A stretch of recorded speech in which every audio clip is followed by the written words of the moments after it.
She's Tom. I'm 33 years old, and on the surface, I look like someone who's confident, relaxed, easy to be around. People assume I'm comfortable in myself. The truth is, I panic whenever things start to turn intimate. I flirt, I date, I even start relationships. But the moment someone wants closeness, I pull back.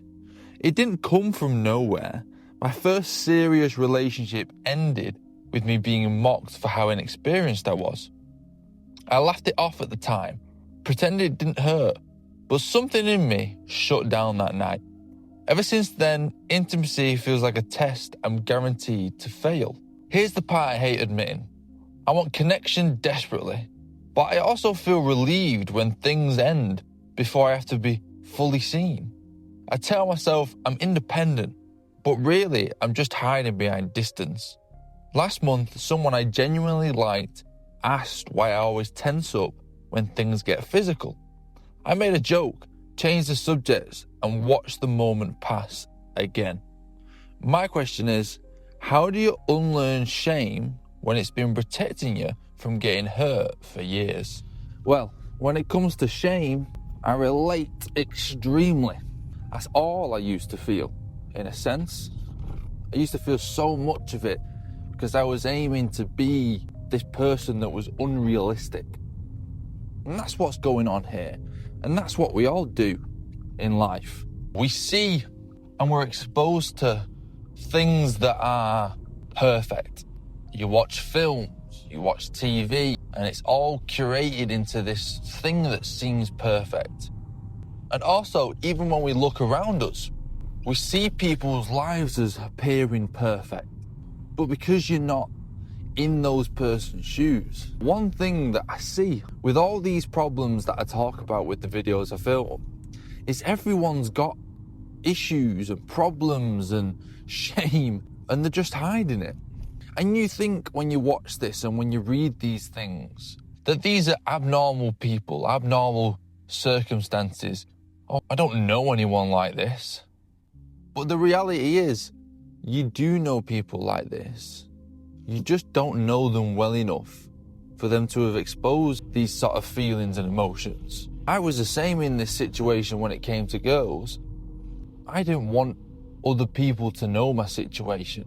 And I also didn't want to be that deep someone, have someone truly know who I was, because I was a bit of a fraud, because I was putting on a bit of an appearance, just buffing myself up a little bit. You almost convince yourself that because you're not good enough, because you've got all this shame, that you've got to work on being someone you're not. That you can't just be you. You have to do these actions, you have to be this way because this is what works, this is what's successful. And with the way that Tom is being, it probably gets him a bit of success, probably gets him a bit of short-term pleasure. But what you'll realise in life, which I guess I'm lucky because I've learned it earlier than Tom, and earlier than most, if you're chasing short-term pleasure and you're not chasing sort of deep emotions and you're not chasing for less, you're not chasing to just be yourself, that not having these things and not looking like someone that's great, that isn't the way, that you need to just be you. And the reason that is so difficult is because you have to be embarrassed. It's because you have to feel bad to get the long-term good feeling. It's not even long-term, it's every day, sort of unconsciously feeling great. Shame creeps up on you in every situation and it hangs over you like a cloud. And sometimes it appears and it pops up in moments where you think, fuck, now I have to confront it. You can push it away for so long, but you can't push it away forever. And the most important moments, it'll appear. Like in Tom's situation, it appears. And his situation is so normal. Most people feel shame. Most people feel like they're not good enough. That's why you get people who work so hard. And when you accept that you've got insecurities, you start accepting that you are normal. It's when you're trying to look around and you say, I'm not normal. I don't relate to everyone else because they're all doing this. And that doesn't feel like me. But it's like that Spider-Man meme. We're all pointing at each other saying, hold on, I don't feel normal. Because we're not being normal. Everyone's not being themselves, so the expectation isn't normal. So we don't match up to being normal.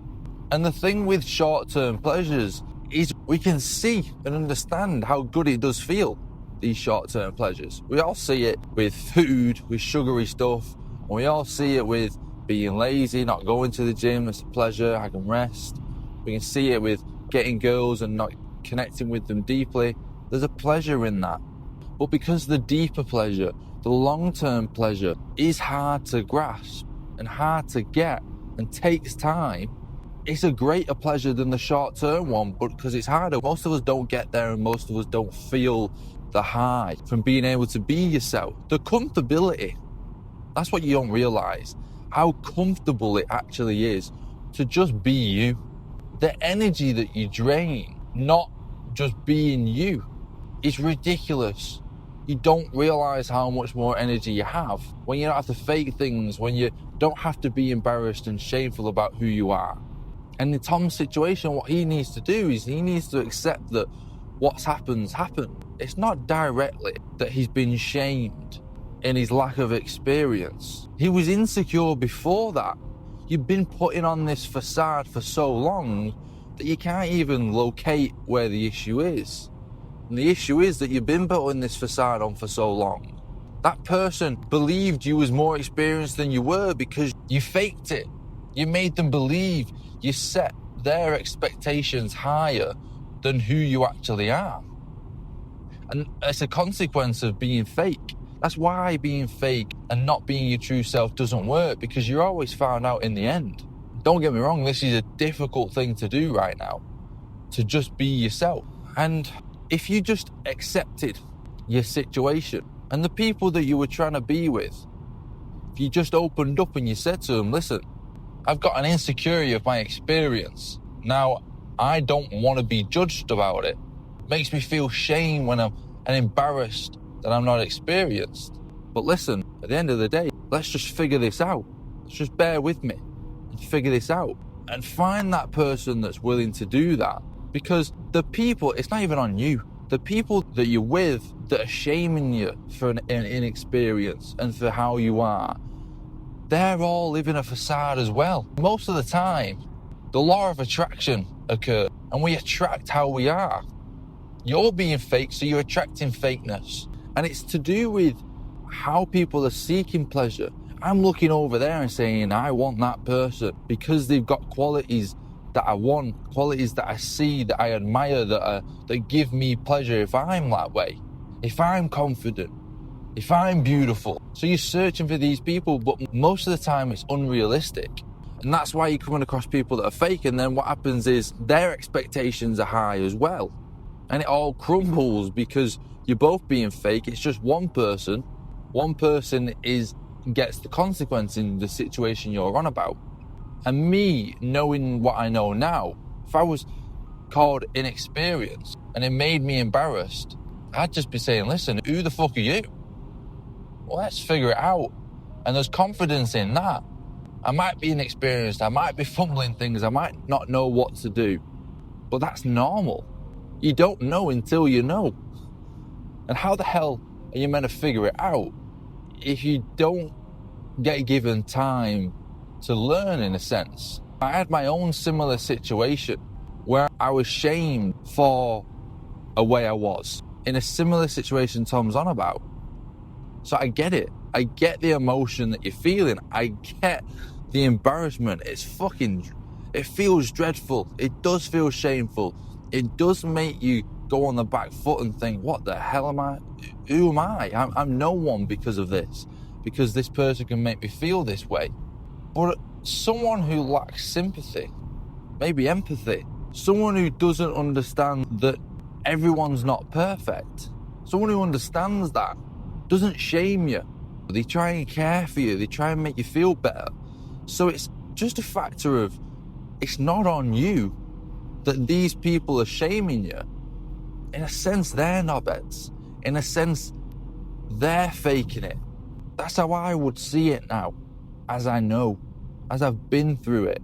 I look and I go, if the roles were reversed and the pressure was on them, how would they perform? And the majority of people would crumble. How many girls wear makeup because they don't feel comfortable in the true self? Obviously, some girls wear makeup because they might enjoy it. It's putting a good outfit on. It's part of the night. I get that. But there are women out there, no one can deny that put makeup on because they don't like the way they look. And I'm all for women can wear makeup and do what they want. But I disagree with people covering up their insecurities. And don't get me wrong, there's a reason everyone covers up their insecurities, because they've had a bad experience, and some people judge you and some people make you not feel comfortable.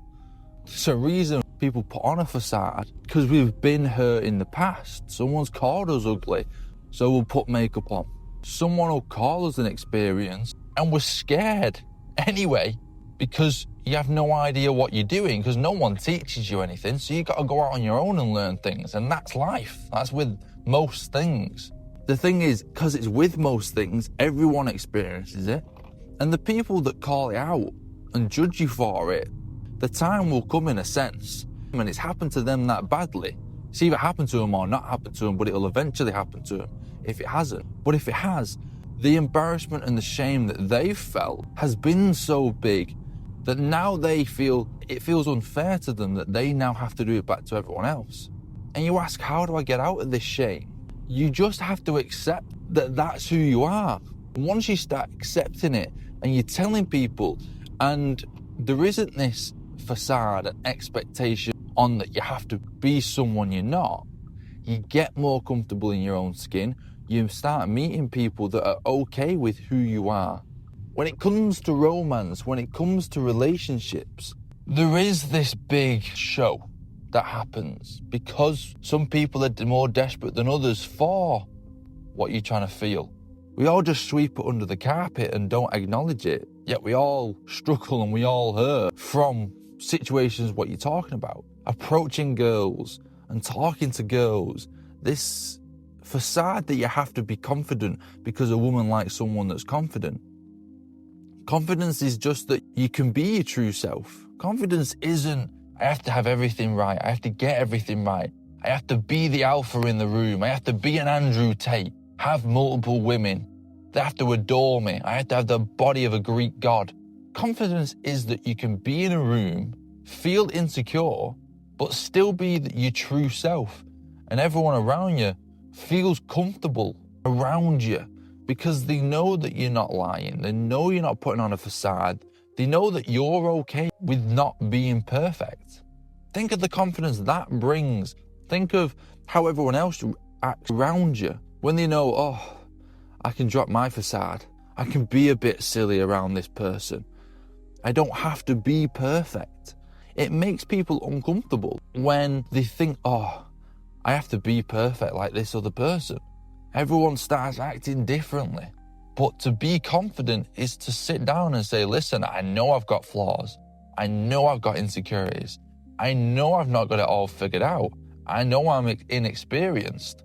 Listen, I know I'm nervous, but I'm here and I'll figure it out and we'll get going, and it's who I am and it makes me me. And if you want to like me, this is a part of it. And I want to like you, so who's the true you? Because you can't have a relationship when one person's being the true self and the other person isn't. That other person is just going to start feeling shame and embarrassment and just feel wrong and bad because they're like, oh my God, this person over there is loving life unforgivingly, just being themselves. Yet I feel this shame. I feel not good enough, that I can't just show my faults out in the world. And it's not easy to do that. It's not easy to get embarrassed. It's not easy to fail, to trip up, to embarrass yourself. It's not easy. The feeling that you get when that happens is awful. But the more you do it, the more it happens, the more the feeling doesn't last. Shame will last for as long as you're not being yourself and you're not accepting that perfection is impossible, that we're all pretty much the same. Just some people are better at hiding it. Some people have built themselves up a fantasy, and it's on them. And being honest, you be honest to someone else and they'll be honest back to you. Maybe not straight away, maybe not. But eventually they'll feel comfortable enough to be like, we can open up and say realistically what's happening here. We were both nervous. We were both acting up. We were both trying to impress each other. It is tough, but good luck with that one. Peace.